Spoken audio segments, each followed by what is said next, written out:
Vamos lá para mais uma conversa aqui do Portugal Digital Summit. Já agora, muito boa tarde. Mais uma vez, muito obrigada por nos continuar a acompanhar nesta reta final e desta Digital Week. Vamos falar com Vítor Martins Ferreira. Olá, Vítor. Boa tarde. Bem-vindo ao Portugal Digital Summit. Faz parte da ACEPI e é precisamente a ACEPI que nos apresenta mais uma vez, costuma fazê-lo todos os anos, um estudo que nos fala dos resultados da economia e da sociedade digital 2022 em Portugal. E temos vindo aqui a partilhar alguns dos resultados deste estudo. Um deles diz-nos, Vítor, isto é surpreendente, que em Portugal se usa a inteligência artificial mais do que noutros países europeus. E, de facto, Vítor, isto é um resultado bastante surpreendente. Será que se justifica? Usamos mesmo? Não usamos? Como é que vê este resultado? Antes de mais, boa tarde, Ana. Muito obrigado pela oportunidade de podermos comentar o estudo. Acho que é uma oportunidade de podermos partilhar aqui a nossa visão sobre a evolução do mercado e, em particular, do que está a acontecer em Portugal. Eu diria que este indicador deverá ser lido com prudência, na minha opinião. Ou seja, porém, existem 5 características de processos sobre os quais as empresas tipicamente atuam e que podem ou não tornar esta conclusão surpreendente. Isto é, tipicamente quando nós, num contexto empresarial, seja os serviços financeiros, seja a área de retalho, tipicamente atuamos sobre, como eu referi, as 5 áreas específicas. Flexibilidade do negócio, velocidade, escala, tomada de decisão e personalização. Okay? Quer dizer que usaríamos ferramentas de inteligência artificial para melhorar estas áreas todas? Nem mais, nem mais. Sim. Se pegarmos nestas 5 características dos processos de negócios, ou melhor, sobre as características destes processos e atuarmos sobre elas, ou mapearmos para um contexto de empresa, de negócio, vamos bater aonde? Vamos bater essencialmente num conjunto de funções também que nos são muito familiares. Começaria, por exemplo, pela função de vendas e marketing. Ou seja, quando nós olhamos para a função de vendas e marketing e queremos trabalhar sobre as características dos processos que lhes estão associadas, nós estamos preocupados em quê? Em customizar o processo de vendas, em ter uma comunicação cada vez mais tailor-made, isto é, ajustada ao perfil do nosso cliente. Queremos um match perfeito entre o nosso comercial e o potencial consumidor ou comprador dos produtos na nossa empresa. Queremos um pricing ajustado ao serviço, ou seja... Vamos lá explicar isto, vamos dizer o que é que isto tudo quer dizer. Primeiro, suponho que tenha a ver com, afunilarmos o cliente, não é? Nem mais. Ser uma coisa mais personalizada para o cliente. Nem mais, nem mais. E, portanto, ou seja, quando estamos a atuar sobre funções de marketing e funções de vendas, e, portanto, queremos esse grau de personalização em contexto digital, onde temos que interagir ou atuar sobre milhões de clientes, a única forma de o fazermos é com ferramentas digitais. E quando falamos de ferramentas digitais, no contexto atual, falamos particularmente de soluções de inteligência artificial, machine learning e podíamos continuar. Ou seja, há claramente uma adoção por parte das empresas portuguesas desse tipo de soluções que converge exatamente para esta otimização da função marketing de vendas. Ou seja, eu só consigo, em contexto digital, atuar sobre o meu cliente ou proporcionar-lhe uma experiência digital que é exatamente o match entre a procura e a oferta, se eu tiver capacidade de antecipar as suas necessidades, tiver uma capacidade de identificar nessa relação quais as suas necessidades. Portanto, isto poderá explicar. Poderíamos continuar para um conjunto adicionais de funções que concorrem exatamente para este resultado. Exemplo, se olhássemos para o serviço a cliente, ou seja, o caso da Caixa Geral de Depósitos, quando nós fazemos o serviço a clientes, há entre aspas, uma triagem de clientes, ou seja, há clientes que pelo seu perfil são atendidas por áreas do banco, há clientes que por outro determinado perfil são atendidas por outros. Uns porque privilegiam meios digitais, outros porque não privilegiam tanto meios digitais, mas gostam de ter relação com um operador, com alguém, uma voz humana, e portanto essa triagem, todos esses processos já não são feitos à distância de uma chamada, clique 1 para falar com o seu assistente, clique 2. Não, hoje já existem ferramentas para saber que necessidade terá aquele cliente em específico. Perfil de cliente, exatamente. Portanto, hoje, só para dar uma ordem de grandeza, a Caixa Geral de Depósitos, 50% do seu processo de retenção de chamadas em voicebot é feito por um voicebot digital. Portanto, por uma ferramenta que serve o cliente sem o cliente necessitar de atuar diretamente com o operador. Portanto, isto resulta em melhor serviço a cliente. E, portanto, há claramente mecanismos e soluções de inteligência artificial, machine learning, que suportam todo este processo. Ou seja, um exemplo muito básico, a Ana bloqueia o seu contrato e, portanto, não é necessário ter alguém do outro lado para lhe desbloquear o contrato. Se nós conseguirmos antecipar, exatamente através destes processos, que a Ana tem o seu contrato bloqueado e, portanto, temos um voice bot, um chatbot que lhe consegue resolver o problema e, portanto, antecipamos a resolução do seu problema sem criar o desconforto e obrigá-la a passar. Tenho a ouvir para o seu saldo prima 1, para os movimentos, para transferências prima 2, chega ao 9, não, isso tem a conta bloqueada, prima 9. Não, hoje em dia isso não é relevante.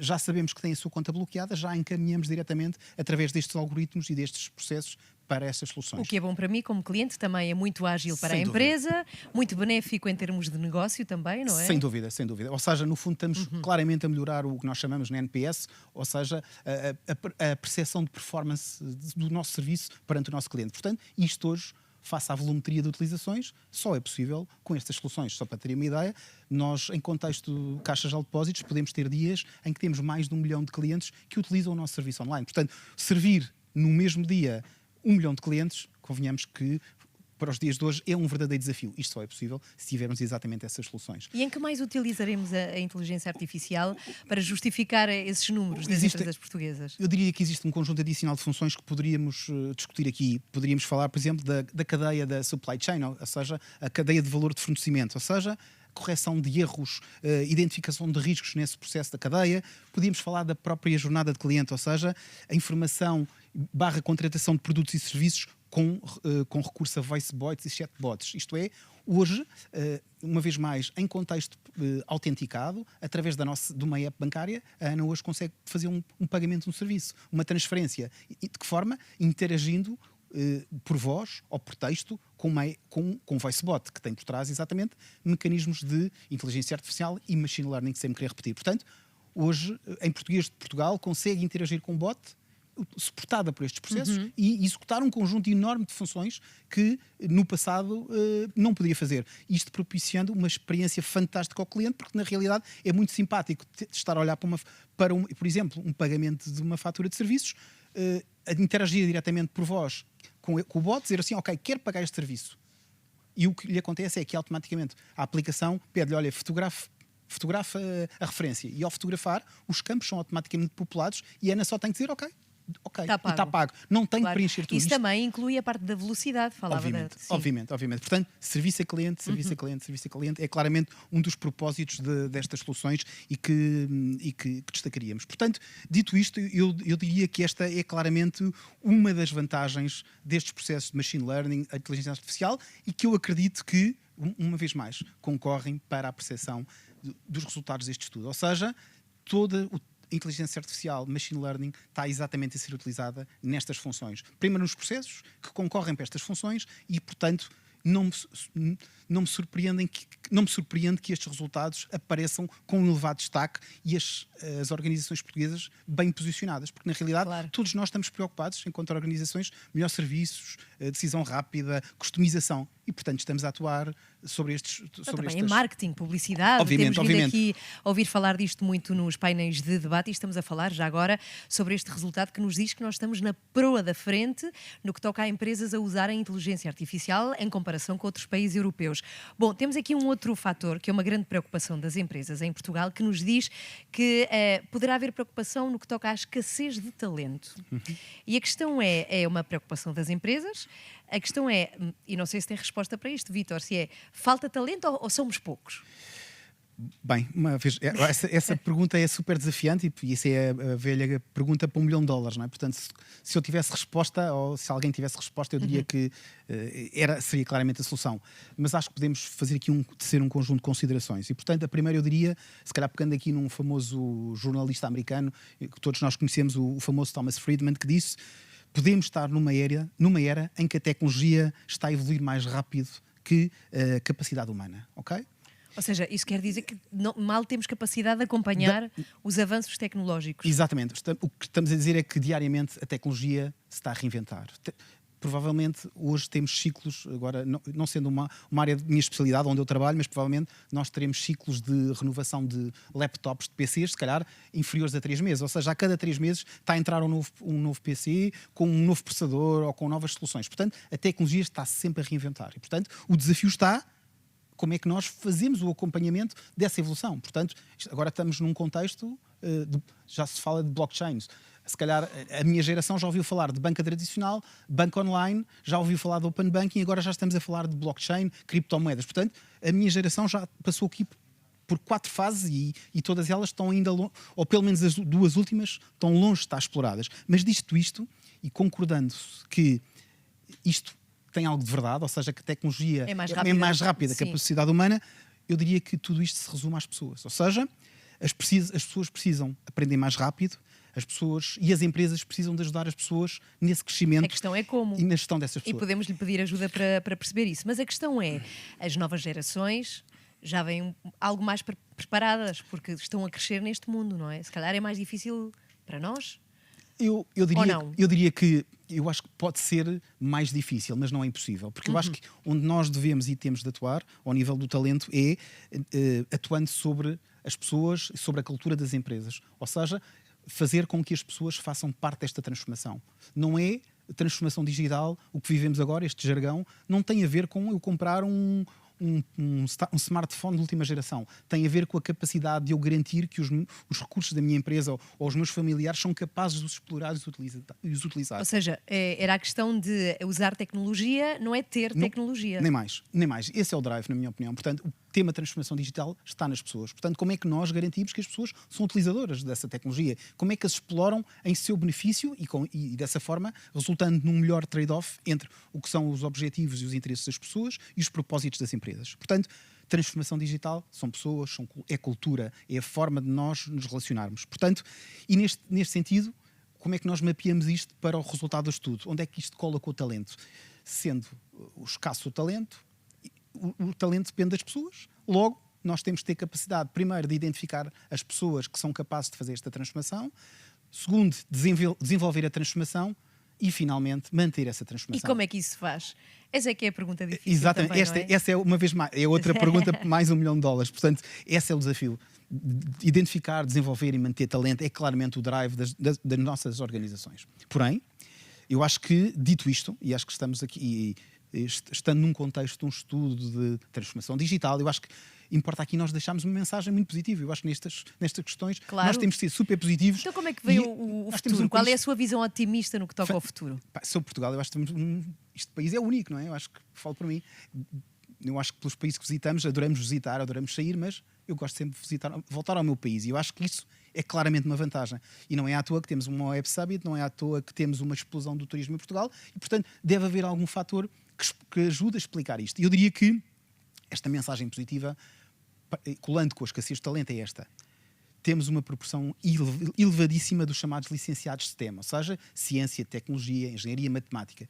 Portugal tem claramente... Sim, são números conhecidos, conhecidíssimos. Temos algo que nos ajuda nessa construção desse futuro, que eu acredito que seja risonho, que se calhar não é muito bom para os portugueses, mas que é uma realidade, que é temos talento a preços super competitivos. Portanto, provavelmente é o downside desta questão. Mas, na realidade, nós temos competências, capacidades, estão cá a preços competitivos. E isso faz de nós, claramente, um país muito atrativo. Brutal, claro que sim. Okay? De acordo com dados recentes, temos a 3ª maior taxa de licenciados em engenharia da União Europeia. Ou seja, temos milhares de estudantes anualmente a licenciarem-se, sem irem para o mercado de trabalho, com licenciaturas em áreas de transformação digital. Então, porquê que haverá tanta preocupação desta questão do talento? Porque os números são promissores. Eu acredito que os números sejam promissores. Sim. O problema é esta retenção, este desenvolvimento e retenção. Temos um contexto com elevado nível de proficiência de língua inglesa. Temos uma atmosfera em Portugal colaborativa, diversificada, inovadora. Portanto, basta ver a explosão dos programas Erasmus em Portugal e a procura não é, de estudantes estrangeiros de Portugal ao nível das principais universidades portuguesas. Temos um clima fantástico, não é? Uma alimentação fantástica e barata, não é? Portanto, as pessoas uma simpatia, as pessoas ainda por cima. super simpáticas.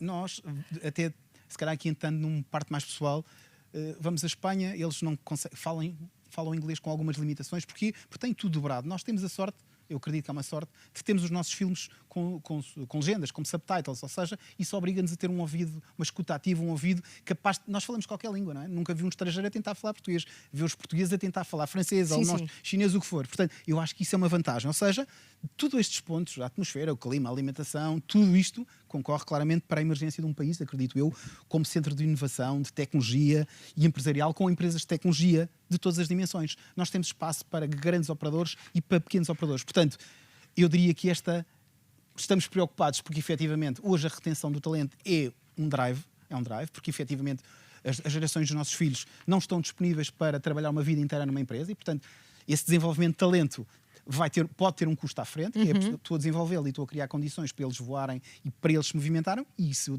eu diria que esse pode ser o problema que nós temos para enfrentar. Vamos ter que fazer tudo para reter. Muito obrigada, Vítor, por estar aqui connosco nesta edição do Portugal Digital Summit.